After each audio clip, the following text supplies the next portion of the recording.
acerca de un pasaje que habla de pesca. No sé a quién le gusta la pesca por acá. ¿Bien levantan? ¿Bien? Bueno, somos varios pescadores. La idea que después del mensaje de hoy todos tengamos ese gusto por la pesca. Y vamos a ir a Lucas capítulo 5, versículos del 1 al 11. Lucas capítulo 5, versículos 1 al 11. Los que tienen título dice La pesca milagrosa. ¿Cuántos que fuimos a pescar? Mi señora sabe de eso. Horas y horas y simplemente quedo lavando la carnada y no saco nada. Entonces, ya es un chiste familiar, ¿no? De que cada vez que yo voy a pescar, ya saben que voy a molestar a los peces. ¿No? Dice la palabra. Lo importante es llegar, ¿no? También. Sin duda. Bienvenida. Llegaron justito. Vamos a Lucas, capítulo 5, versículos 1 al 11. Dice la palabra. Aconteció que estando Jesús junto al lago de Genesaret, el gentío se agolpaba sobre él para oír la palabra de Dios. Y vio dos barcas que estaban cerca de la orilla del lago, y los pescadores, habiendo descendido de ellas, lavaban sus redes. Y entrando en una de aquellas barcas, la cual era de Simón, le rogó que le apartase de tierra un poco, y sentándose enseñaba desde la barca a la multitud. Cuando terminó de hablar, dijo a Simón: boga mar adentro y echad vuestras redes para pescar. Respondiendo Simón le dijo: Maestro, toda la noche hemos estado trabajando y nada hemos pescado, mas en tu palabra echaré la red. Y habiéndolo hecho, encerraron gran cantidad de peces, y su red se rompía. Entonces hicieron señas a los compañeros que estaban en la barca, para que viniesen a ayudarles, y vinieron. Y llenaron ambas barcas de tal manera que se hundían. Viendo esto, Simón Pedro cayó de rodillas ante Jesús, diciendo: Apártate de mí, Señor, porque soy hombre pecador. Porque por la pesca que habían hecho, el temor se había apoderado de él y de todos los que estaban con él. Y asimismo de Jacobo y Juan, hijos de Zebedeo, que eran compañeros de Simón. Pero Jesús dijo a Simón: No temas, desde ahora serás pescador de hombres. Y cuando trajeron a tierra las barcas, dejándolo todo, le siguieron. Vamos a orar. Señor, te damos gracias, Señor, por tu palabra. Gracias porque ella es viva, ella es eficaz, Señor, ella transforma. Te pedimos, Señor, en esta hora que esa palabra esté presente aquí, Señor, por medio de tu Espíritu Santo, tocando los corazones de los que estamos aquí. Ayúdanos, Señor, a entender esa palabra tan hermosa que tiene, Señor, en esta tu escritura, Señor, en esta la Biblia. Gracias, Señor, porque sabemos que tú lo harás. En el nombre de Jesús. Amén. Arranca esta famosa pesca milagrosa diciendo: aconteció. Aconteció que estando Jesús junto al lago de Genesaret, el gentío se agolpaba sobre él para oír la palabra de Dios. El lago de Genesaret significa Genesaret, jardín de las riquezas. Genesaret es un valle que está al norte de Israel, que es muy rico, tiene muchas riquezas en cuanto a lo vegetal y lo hace muy próspera esa zona. Y al costado de ese valle está este lago que se llama, tomando el nombre de ese valle, Genesaret. Genesaret, que también es conocido en la Biblia como Mar de Galilea, mal llamado mar porque es de agua dulce. En realidad es un gran lago de dimensiones que parece un mar. Por eso, como está en la región de Galilea, se le llama también Mar de Galilea. Pero estamos hablando del mismo lugar. El lago de Genesaret y el Mar de Galilea son la misma cosa.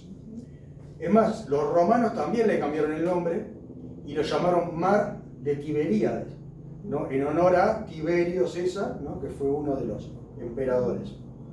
Y actualmente también cambió de nombre y se llama Lago Kinneret, ¿no? Haciendo alusión a la palabra Kinor, que en hebreo significa arpa.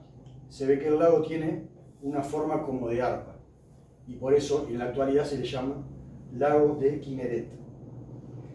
Lo importante es que en esa región en ese lugar medio paradisíaco, porque uno se lo imagina, ¿no? Un lago, los botecitos de pescadores, ¿no? Una zona próspera, rica.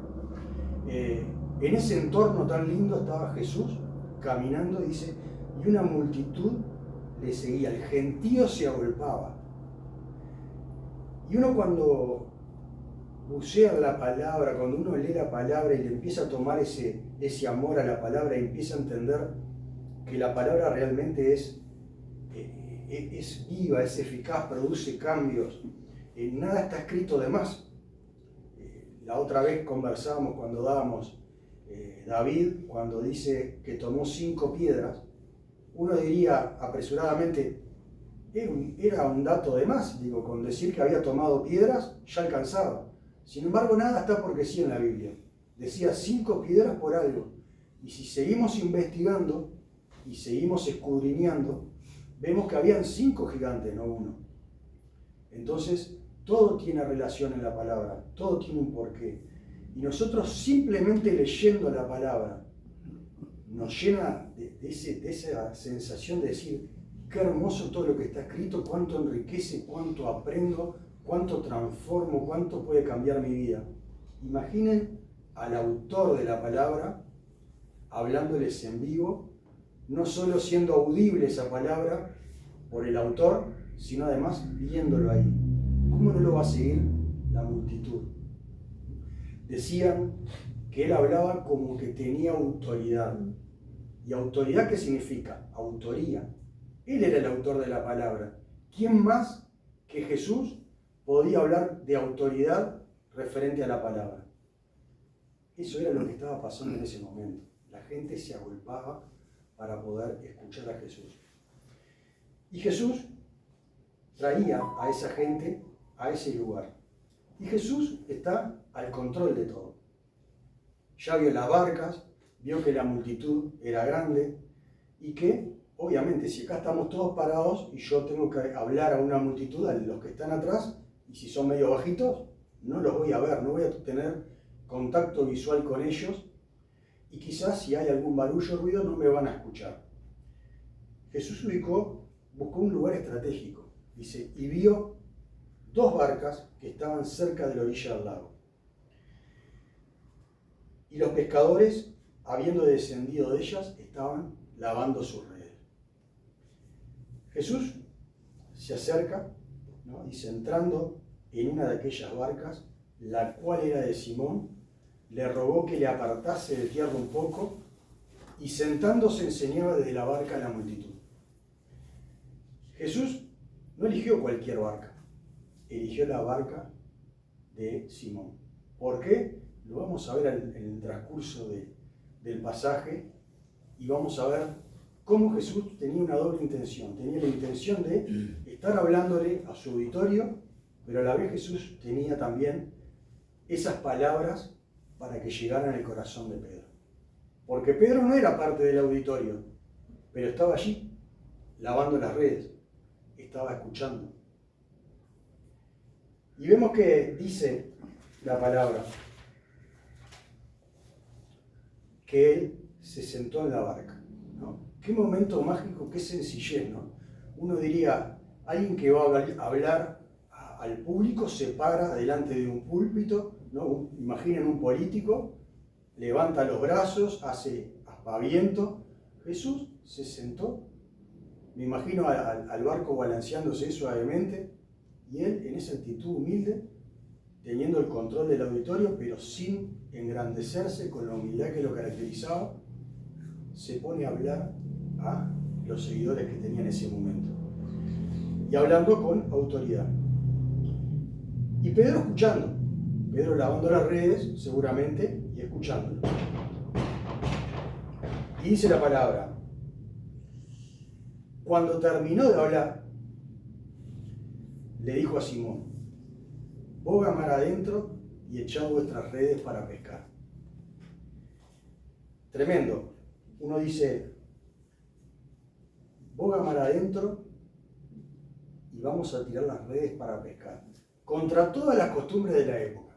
En esa época se pescaba de noche, de hecho ellos venían de toda una noche de pesca, y generalmente no se iban muy adentro, pescaban sobre la orilla. Jesús le da a la luz del día un consejo totalmente contrario. Boga mar adentro, ¿no?, a la luz del día, y tira las redes para pescar. Y se imaginan a Pedro, ¿no? Pedro ahí responde con una sinceridad brutal, ¿no? Le responde Simón: Maestro, toda la noche hemos estado trabajando. Estaba cansado, había trabajado toda la noche. Pero quiero que noten cómo se refiere a Jesús. Lo trata de maestro. Sin duda, él estaba escuchando el mensaje de Jesús y reconoció que no era uno cualquiera. Era alguien que conocía muy bien la palabra, al punto que lo reconoce como maestro. Dice: Maestro, hemos estado, con mucho respeto se lo dice, hemos estado toda la noche tratando de pescar. Y nada hemos pescado. No es que sacaron unos pocos pescados y fue una noche de pesca infructuosa. No habían sacado nada. Las redes vacías. Y encima, trabajando, limpiando las redes para prepararse para la próxima salida. Cansados, ¿no? Toda una noche de trabajo y ahora limpiando las redes. Sin embargo, le dice: nada hemos pescado, más en tu palabra echaré la red. ¿No? A pesar de todo, a pesar de que no hemos pescado nada, a pesar de que yo soy el que sabe de esto, yo soy pescador desde niño, mis amigos son pescadores conmigo, todos coincidimos en que hoy es un mal día para pescar, a pesar de todo, dice, vamos a tirar la red en tu palabra. Él ahí está, no solo venciendo su cansancio, ¿no? Porque una cosa es decirlo cuando estamos descansaditos y otra cosa es decirlo cuando estamos cansados después de todo un día de trabajo y te dicen: vamos a salir de evangelismo. ¿Te parece? Estoy muerto, estoy cansado. Sin embargo, acá le dice: vamos a tirar la red. Y Pedro se da cuenta, además, que cuando lo humano ya resulta imposible, la pesca, solo se puede confiar en lo divino. Y él accede a eso. Dice: más en tu palabra voy a echar la red. Quiere decir que Pedro obedece. Obedece entendiendo que Jesús tenía una palabra de confianza y le dio como un despertar ahí de fe que podía haber algún movimiento, algo estaba intuyendo Pedro que podía pasar. Y decide ir a tirar la red. Dice, cuando lo hicieron, ¿no?, dice acá, y habiéndolo hecho, encerraron gran cantidad de peces y su red se rompía. Tremendo, ¿no? La red rebosando de peces, rebosando de bendición, rebosando de sustento para su vida. Dice, al punto que la red se rompía. Es más, era tanto los peces que habían que le empezaron a hacer señas a los que no habían salido, ¿no?, a los de la otra barca, que vinieran a ayudarlos. Dice que el pescado se dio, llenaron las dos barcas con los peces que estaban ahí. Peces de buena calidad, peces grandes, al punto, dice, llenaron ambas barcas de tal modo que se hundían. Tremenda bendición, dos barcas llenas de peces. Cuando hay fe, cuando hay obediencia, llega la bendición. Y la bendición se desparrama para los costados, ¿no? Desparrama hasta aquella barca que no había estado desde el principio pensada para partir. Llamaron y se repartió la bendición. Y tiene otra particularidad esa bendición. Esa bendición es justa, porque dice que las redes casi se rompen, pero no se rompieron. Los barcos se hundían, pero no se hundieron. Capaz que poníamos un pez más y se hundía la barca, o se terminaba de romper la red. Pero Dios conoce la exactitud y el equilibrio perfecto. Dio cantidad asombrosa de peces para ambas barcas, y no se rompió la red y no se hundieron la barca. Y se llenaron al punto que ambas se hundían. Y vemos acá un Dios, un Jesús que cumple con esa promesa, ¿no? De obedece y será bendecido, ¿no? Clama a mí y yo te responderé. Y vemos cómo lo hace acá con Pedro. Pedro obedece y recibe su bendición. Dice después que Pedro, dice el versículo 8, dice, viendo esto, Simón Pedro cayó de rodillas ante Jesús. ¿No? Tremendo, ¿no? Jesús parado ahí ante ese milagro y Pedro mira los peces, todas las redes, no entendía cómo podía hacer eso. Y Pedro cae de rodillas ante Jesús diciendo, apártate de mí, maestro. No, ya no vuelvo a usar el término maestro como lo usó anteriormente. Ya acá sube a otro nivel. Apártate de mí, Señor. Ya no lo vio como alguien que dominaba la palabra, como una persona que dominaba las escrituras, sino yo vi algo más. Después de haber visto ese milagro de la pesca, que lo impactó a él y a sus hermanos y a sus compañeros de trabajo, él se dio cuenta de que eso no era normal, ¿no? Pedro se podía haber quedado mirando los pescados, ¿no? Maravillado de la pesca, y se hubiera distraído de lo esencialmente importante. Dice, viendo esto Simón. ¿Qué es lo que estaba viendo Simón? ¿Los peces? ¿No? Pedro estaba viendo a Jesús. El obrar de Jesús a través de ese milagro. No estaba mirando los peces. Ya se olvidó, los peces ya pasaron a un segundo plano. Ya no le importaba la pesca. Ya vio otra cosa. Cae de rodillas, ¿no? En señal, un judío cayendo a rodillas, en señal de adoración, en señal de reconociendo quién estaba ahí. Y dice, se apoderó el temor de él. Recuerden que acá no existía la gracia. Cualquiera de nosotros, en nuestra vida, cuando reconocimos y entendimos que éramos pecadores, la idea de tener la presencia de Dios ante nosotros nos provocaba vergüenza, nos provocaba sentirnos inmundos, sucios. ¿Por qué? Porque somos pecadores. Todos somos pecadores. Y ante la presencia y la santidad, nos sentiríamos como se sintió Pedro, ¿no? Cayendo de rodillas diciendo, apártate de mí, Señor, porque soy pecador. Que fue lo que hizo Pedro. Se apoderó el temor de él, dice. Pero no solo a Pedro. Se apoderó a sí mismo de Jacobo y Juan, hijos de Zebedeo, que eran compañeros de Simón. Todos sus compañeros vieron lo mismo.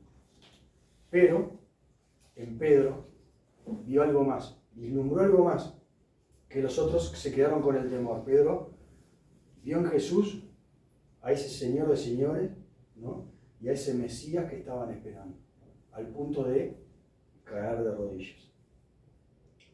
Y Jesús le dice, no temas porque de ahora serás pescador de hombres. Y yo pensaba, ¿y qué tal si esas palabras Jesús, después de haber aceptado a Cristo y haber entendido que necesitábamos el perdón y la redención, gracias a su obra en la cruz, nos dijera, bueno, ahora ustedes van a ser pescadores de hombres? Y antes nos dice, no temas, porque la orden de ser pescador de hombres vino después de decirle, no temas. Y yo me pregunto, como pescadores de hombres, ¿a qué le tenemos miedo hoy? ¿A qué le tenemos miedo? ¿Tenemos miedo a la situación económica?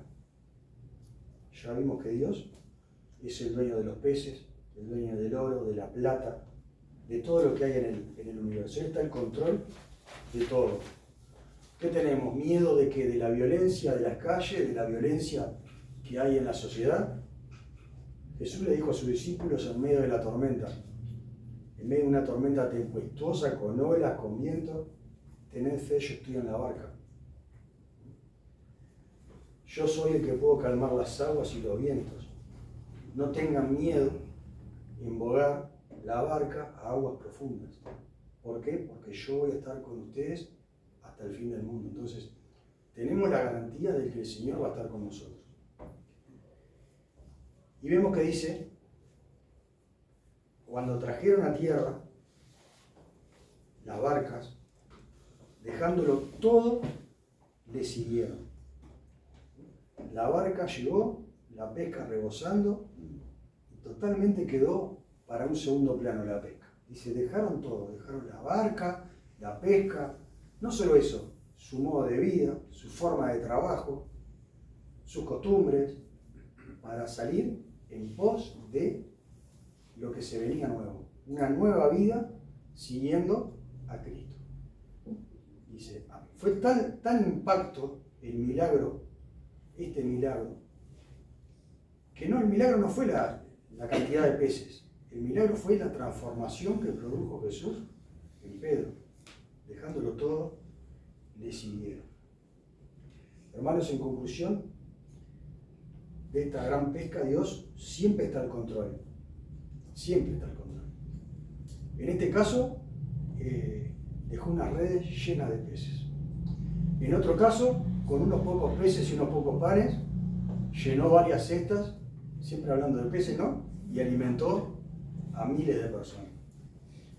En otro caso, usó un péspero para, ¿no?, agarrar ahí a Jonás, que estaba rebelde, y hizo que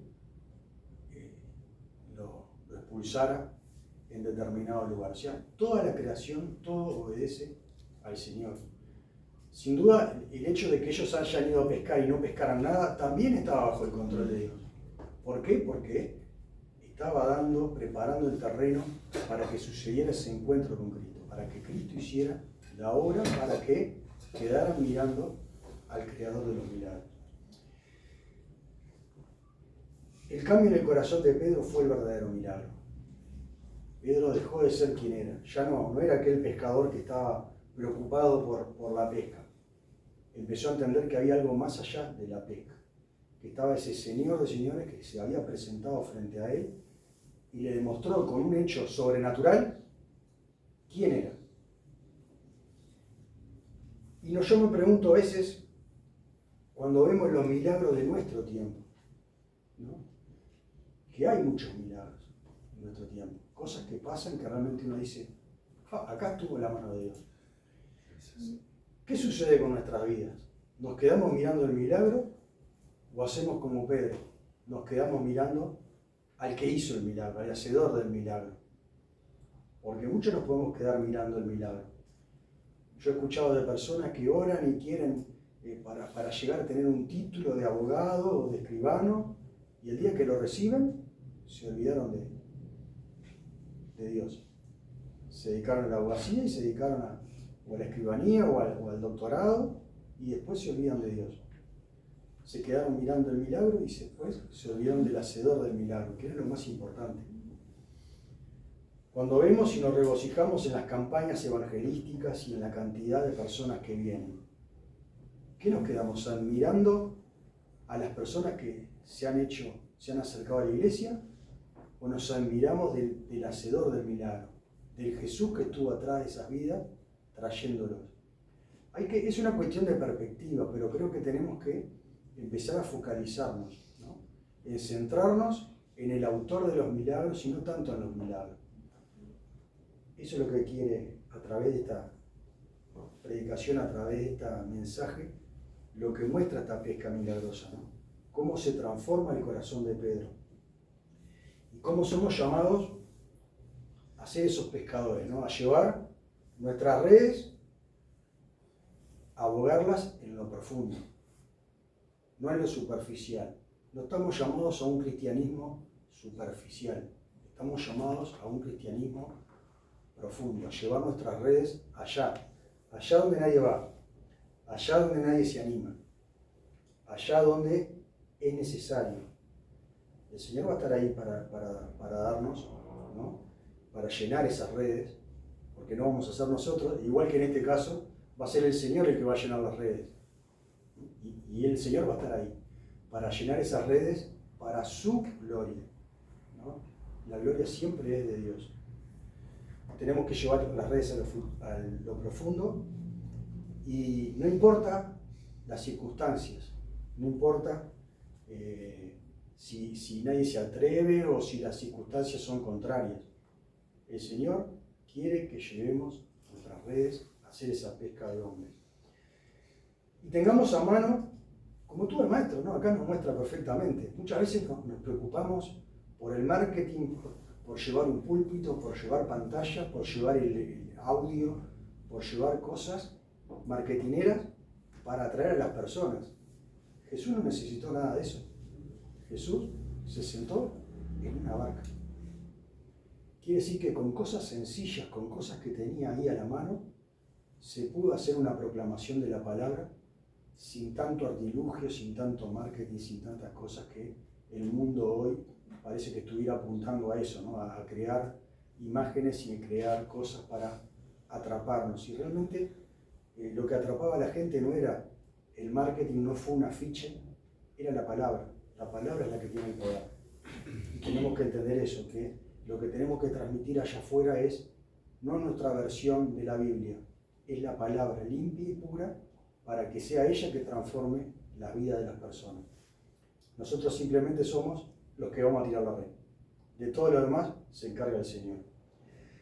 Así que bueno, sobrepongámonos a las excusas de la mente, ¿no? De nuestra mente, y me incluyo, porque yo soy uno de los que muchas veces digo estoy cansado, no puedo más, no quiero salir, no quiero ayudar, no quiero estar, porque estoy sobrepasado. Sin embargo, esta lección me muestra a un Pedro que estaba cansado de trabajar toda la noche, que estaba trabajando cuando el Señor le dice, andá y tirá la red de vuelta, ¿no? ¿Cómo sobreponernos a tantas cosas, ¿no? Al cansancio, al orgullo, ¿no? Porque Pedro era el que sabía de pesca. No sé, vos que me venís a enseñar de pesca si vos sos carpintero, ¿no? Tremendo, ¿no? Pero sin embargo Pedro se humilla y hace y obedece. Que nos encuentre el Señor, si es que llega pronto, en esa actividad, ¿no? Esa actitud, en la actitud esa actitud que tuvo Pedro, de poder ser obedientes, estando llevando las redes a esa pesca de hombres al que fue invitado Pedro, que es la razón por la cual nos quedamos, ¿no? Si no, cuando fuimos salvos, tendríamos que haber ido directamente al reino de Dios. Sin embargo, nos dejó acá ¿para qué? Para que sigamos tendiendo redes, para seguir pescando personas que se salven. Amén. Le voy a pedir a Guillermo si se anima a estar orando, ¿no? Bueno, entonces hablamos con Juan, ¿tenemos acá?